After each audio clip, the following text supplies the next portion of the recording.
G'day, Johnny G, Naked Racer Motor Co. Welcome back. Here we are, just across the street from the Naked Racer in downtown Melbourne, Australia. And we're going to talk about this beautiful 1934 Indian Chief. And they're particularly special to me because I believe they're very unique in the fact that they are the last vintage Chief. Before they went more streamlined in 1935. We've got a 35 here to show you the differences. As you can see, the guards here still very squared off, very similar to how they were in 1922 when Indians started making Chiefs. You can see very simple rear guard, no valancing. So Briggs Weaver guards came out in 1935, which this bike here is. So this is the last of the vintage looking Chiefs.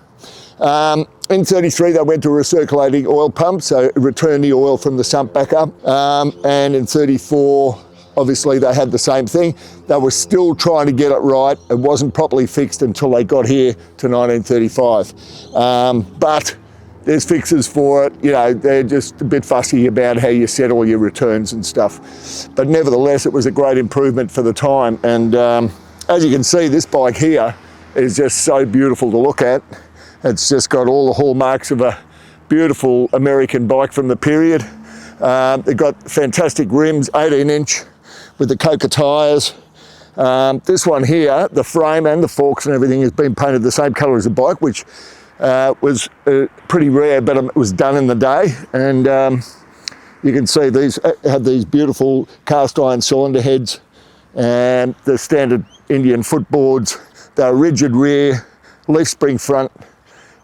Very, very good. I've just noticed I'm missing a screw here. I better sort that out. But you can see how they work. So the leaf spring actually pulls down when you hit a bump. And it worked very well. This one's fitted with the 100 mile an hour Corbin Speedo, Indian Corbin Speedo. And everything was Indian scripted. You can see here the amp gauge, the key switch, the speedometer. Everything had Indian on it. The headlight was a Moto lamp. The seat has Indian insignia in it. It's just a beautifully made bike. They had a side stand, centre stand. They ran the auto light generator. These bikes are 6 volt and they went quite well with 6 volt. Horn's nice and loud. Anyway, what we're going to do is, so Indian started in 1901, let's just go there. Okay, give you a little bit of background on Indian. Started in Springfield, Massachusetts in 1901, a good couple of years before Harley Davidson. Started by Oscar Hedstrom and George Hendy. George Hendy was the money behind the operation and Oscar was the engineer. And he made an amazing motorcycle. So they made the Camelback in 1901. It was chain driven.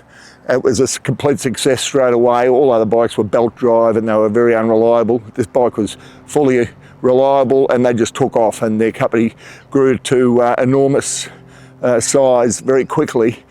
And I just wanted to mention that because, you know, the stock market crashed in 29.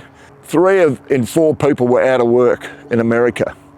And so the factory in 33 was on its knees. So the depression was so bad that instead of making 35,000 bikes a year, they made 1,667 bikes in 1933. And 34 wasn't much better. They were climbing out of the predicament, but it took a long time to get back to full production. So these are a very rare bike. You imagine, you know, they made 1,700 bikes for the year. They had the Prince, they had the motor plane, they had the Scout, they had the standard Scout, they had the Sport Scout. In 34 was the first year for the Sport Scout. They had the Dispatch Tow and all these other models. So out of that 1,600 or 1,700 production, one would imagine there'd only be a few hundred of these Chiefs made. And that makes it a very, very rare bike and a very desirable bike.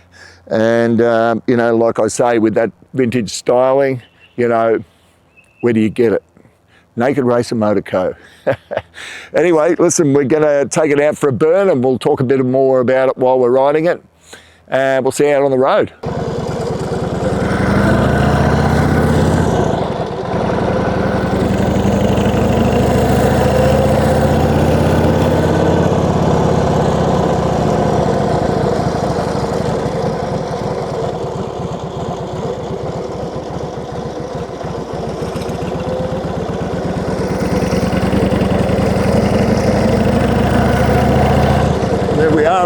here. So let's move over here so you get a better look at the bike.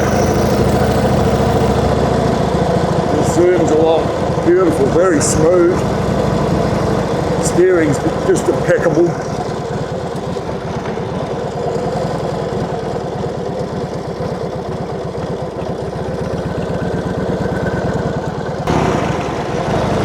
Just a pretty motorcycle, so much fun to ride, smooth. Feel like you just own the world.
There we go, guys. That was a bit of fun.